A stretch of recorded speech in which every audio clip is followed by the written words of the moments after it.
So basically हम आज बात करने वाले हैं प्रीलिम्स के सिलेबस के बारे में और उसे कैसे कवर करें विद इन 1 मंथ और 2 मंथ।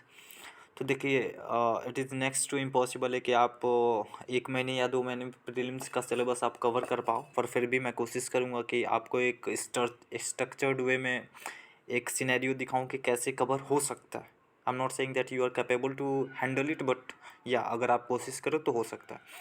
देखिए, पहला आता है कि करंट अफेयर कहाँ से करना है। तो बहुत ही सिंपल सी बात है, अभी आपके पास 3 से 4 महीने बचे हुए हैं। So what you have to do, YouTube पे जाइए, किसी भी एक होता है हिंदू न्यूज़पेपर का एनालिसिस करवाते हैं प्रशांत तिवारी करके, आप उनका डेली का एनालिसिस देखिए, या फिर अगर आप डेली का एनालिसिस नहीं दे सकते हैं तो वो डेली पीडीएफ अपलोड करते हैं, आप उस पीडीएफ को पढ़ सकते हैं। उस पीडीएफ को डेली पढ़ने में मैक्स टू मैक्स 15 मिनट्स लगते हैं। सो 4 महीने आप केवल उनके शेयर किए हुए पीडीएफ को पढ़िए, that is more than enough for your current affair. Okay, चलिए, तो करेंट अफेयर की बात हो गई, क्योंकि आप किसी बुक से कवर नहीं कर सकते। It was impossible to cover the current affair with a single books और 2 बुक्स।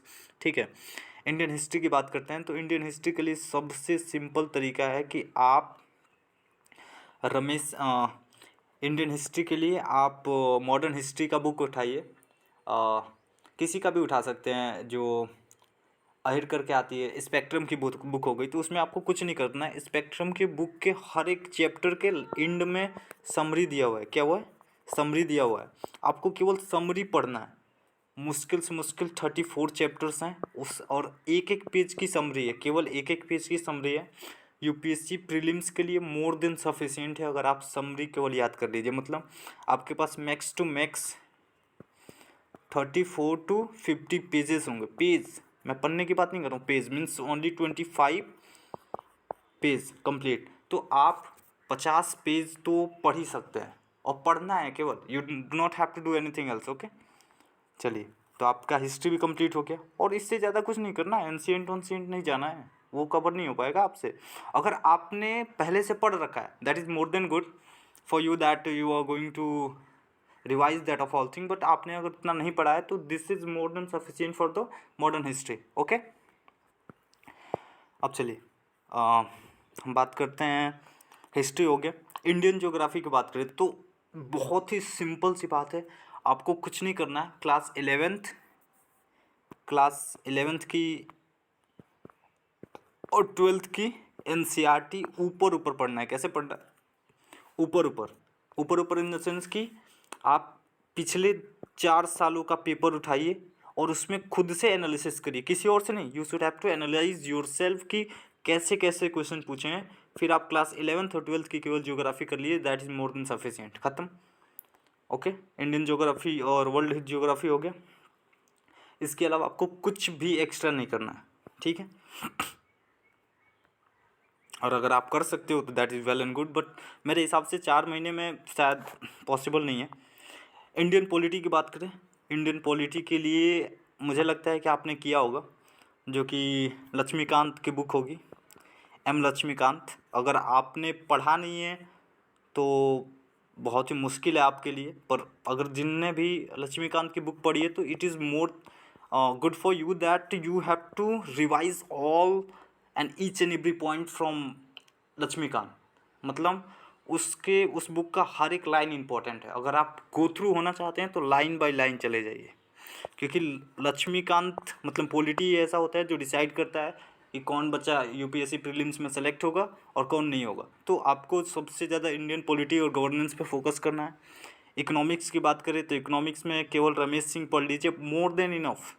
और रमेश सिंह में सारी चीज़ें नहीं पढ़नी, you don't have to read all the books and all the content, आप इधर उधर की सारी चीज़ें नहीं, बहुत ही सेलेक्टिव टॉपिक।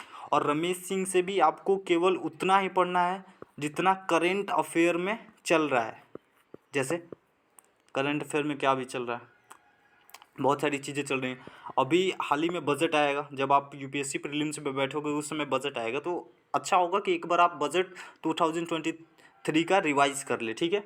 बजट हो गया, फिर से बैंकिंग से रिलेटेड हो गया, कार हो गया, एसएलआर हो गया, उसके बाद बहुत सारी मॉनेटरी पॉलिसी हो गई जो हर समय, इन्फ्लेशन हो गया, ये सारी चीज़ों पे आप फोकस कर सकते हो।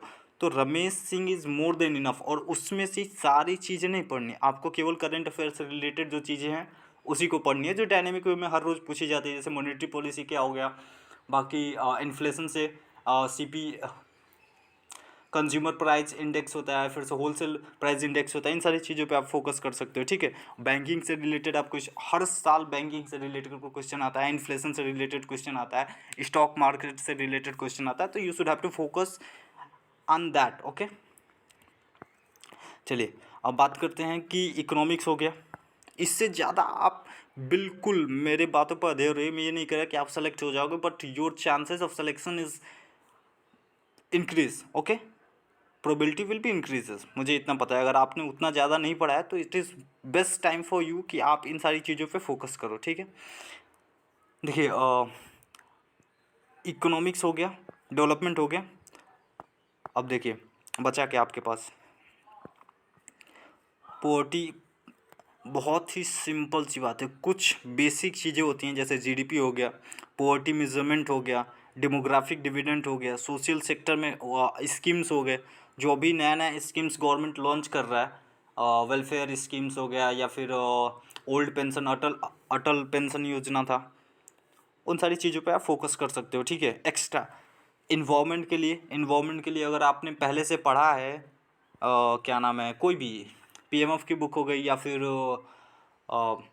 जैसे मैं अभी पीएमएफ की बुक फॉलो करता हूँ, तो that is too lengthy, you don't have to go through all. लेकिन अगर आप इन्वायरमेंट के लिए पढ़ना चाहते हो तो बहुत ही क्लियर कट में आप किसी भी टॉपर्स का शॉर्ट नोट्स यूज़ कर सकते हो, शॉर्ट नोट्स ख़त्म, इससे ज़्यादा मत पढ़िए। देखिए किसी भी टॉपर्स का शॉर्ट नोट्स आप पढ़ोगे तो वो बहुत ही शॉर्ट वे में और अच्छी अच्छी बातें लिखा होगा, ऐसा नहीं होगा कि he is going to write everything, कि ये भी लिख ले वो भी नहीं, बहुत ही कन्फाइंड वे में लिखा रहता है, ठीक है। जनरल साइंस की बात कर ले तो जनरल साइंस में आपको ज़्यादा कुछ नहीं करना है, you should have to focus only on class 11th and 12th, कि अगर आप मैथ स्ट्रीम से हो तो मैथ मतलब फिजिक्स और केमिस्ट्री देख लो वहाँ से, और साइंस की बात करें तो 9 और 10th ख़त्म, इससे ज़्यादा आपको फोकस ही नहीं करना है। 9th और 10th का बेसिक चीज़ें आप देख लीजिए, ओके। 9th 10th, और आपने अगर 12th में मैथ बायो से पढ़ा होगा 11 12th में, तो आप जिस भी स्ट्रीम से हो आप उसको देख लीजिए। बेसिकली बायो में थोड़ा बायोटेक्नोलॉजी हो गया, नैनो टेक्नोलॉजी हो गया, इन सारी चीज़ों से अभी जो नई नई नैनो टेक्नोलॉजी आ रही हैं, जैसे फर्टिलाइज़र में जो इम्प्रूवमेंट हो रहा है या फिर इन्वेंशन हो रहा है, अभी ड्रोन चल रहा है, ड्रोन का बहुत ज़्यादा, तो ऐसे आप सेलेक्टिव टॉपिक्स पे फोकस कर सकते हो जो अभी करेंटली न्यूज़ में चल रही हैं, ठीक है। आप कोप 28 पे इन्वायरमेंट में फोकस कर सकते हो कि वहाँ पे क्या क्या डिसीजन हो रहा है, क्लाइमेट चेंज पे क्या क्या एक्शन लिया जा रहा है, या फिर क्या क्या इंडिया के स्टेप थे अभी जो कोप 27 हुआ, तो आप ऐसे करके फोकस कर सकते हो, ठीक है। अब बात करते हैं सी सेट के लिए। तो सी सेट में देखिए मेरे ख्याल से सी सेट के लिए आपको बस मुश्किल से मुश्किल 1 to 2 आवर्स पर डे देने, ख़त्म। अगर आप दे पाओ तो, अगर आप दे पाओ तो, क्योंकि भाई इसमें अगर फेल हो गए तो फिर कोई पढ़ने का फ़ायदा ही नहीं हुआ, तो आपको देना ही पड़ेगा। तो 1 घंटे आपको क्या करना है, मैथ वाले पोर्शन पे यूट्यूब के लेक्चर देखने, ख़त्म, इससे ज़्यादा कुछ नहीं। किसी भी यूट्यूब के लेक्चर सीजीएल के लेवल का उठा लीजिए, टॉपिक सेलेक्ट करिए, जैसे अगर आपका अर्थमेटिक्स पढ़ना है तो अर्थमेटिक्स चाहिए, यूट्यूब पे सर्च करिए, वीडियो लेक्चर देखिए, मुश्किल से मुश्किल 40 से 50 वीडियो होगी। अगर आप एक दिन में एक वीडियो भी पढ़ते हो तो 40 दिनों में आप मतलब विद इन 1 मंथ आप एक पोर्शन पूरा मैथ का ख़त्म कर लोगे। रही बात कॉम्प्रिहेंशन की, तो जो पैराग्राफ होता है, पैराग्राफ में कुछ बेसिक ट्रिक्स लगती है, जैसे हम जब पढ़ते हैं पैराग्राफ तो हमें ऐसा लगता है कि सारी चीज़ें सही है, जो सही नहीं होती, क्योंकि वहाँ पे कम्प्लीटली लिखा रहता है कि आपको जो पैराग्राफ दिया हुआ है, on behalf of that you should have to select the option, आपको क्या चीज़ें सही है क्या नहीं है इस पे आंसर सेलेक्ट नहीं करना है, ऑप्शन सेलेक्ट नहीं करना है, आपको उस पैराग्राफ के बिहाफ पे सेलेक्ट करना है कि एक्चुअली में पैराग्राफ में क्या कह रहा है। तो उसको समझने के लिए you should have to practise at least near about more than 30 paragraphs minimum. जब आप 30 से 50 पैराग्राफ मिनिमम वैसा देख लेंगे ना तो बहुत आसान चीज़ें आती है। तो you are going to focused on कि मुझे कौन सा ऑप्शन सेलेक्ट करना है जो इस पैराग्राफ में दिया हुआ है। उसमें दिए हुए सारे ऑप्शन सही होते हैं, but that is not correct according to the paragraph which is given there. Okay, समाज में बाहर आउटसाइड हर एक चीज़ में, जैसे मैं बता रहा हूँ कि अगर क्लाइमेट चेंज के रेमेडी के लिए ऑप्शन दिया है तो चारों ऑप्शन ऐसे होंगे जो क्लाइमेट चेंज को काउंटर करेंगे, लेकिन वो चारों ऑप्शन उस पैराग्राफ में नहीं दिया रहेगा। तो आपको सेलेक्ट करना है कि उस पैराग्राफ में क्या दिया है। समझ पा रहे हैं? मतलब बहुत ज़्यादा सेलेक्टिव वे में आपको चीज़ों को सेलेक्ट करना होगा। तो वो तभी आएगा जब आप प्रैक्टिस करोगे। कहाँ प्रैक्टिस करोगे? सिंपल सा है, यूट्यूब पे जाइए, किसी भी चैनल पे सर्च मारिए और किसी भी जो भी पैराग्राफ राइटिंग कर रहा होगा, प्रैक्टिस करवा रहा होगा, आप वहाँ से पढ़ सकते हो। सिंपल। और इसके लिए PYQ बेस्ट है, वन ऑफ द बेस्ट है कि आप प्रीवियस ईयर क्वेश्चंस सॉल्व करो, ख़त्म। इससे ज़्यादा पढ़ना ही नहीं है। This is more than enough for the increment of the chance of selection. Okay, चलिए ठीक है। मैं कोशिश करूँगा कि आप 4 महीने को बहुत ही इफेक्टिव वे में यूटिलाइज़ करोगे और बहुत ही बेसिक बुक्स को आपको फॉलो करना है, उससे हटना नहीं है। जैसे मॉडर्न हिस्ट्री के लिए स्पेक्ट्रम हो गया, लक्ष्मीकांत को तो मतलब चाट जाओ, उससे अलावा है ही नहीं कुछ। You should have to go through the line by line Laxmikant book. Okay, environment के लिए हो गया, अगर आपने IAS शंकर पढ़ा है या फिर PMF पढ़ा है तो that is more than enough. नहीं पढ़ा है तो you should have to go all at least one time, कुछ ज़्यादा नहीं लगेगा, ऊपर पढ़ लीजिएगा।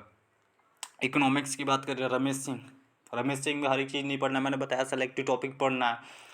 और जनरल साइंस की बात कर लेते हैं तो 9th और 10th का तो कंपलसरी है, बेसिक साइंस। और आप जिस भी स्ट्रीम से हो, क्लास 11 12th में आप उस स्ट्रीम से पढ़ सकते हो, ठीक है। You don't have to worry कि मुझे क्या पढ़ना है क्या नहीं पढ़ना है, ठीक है।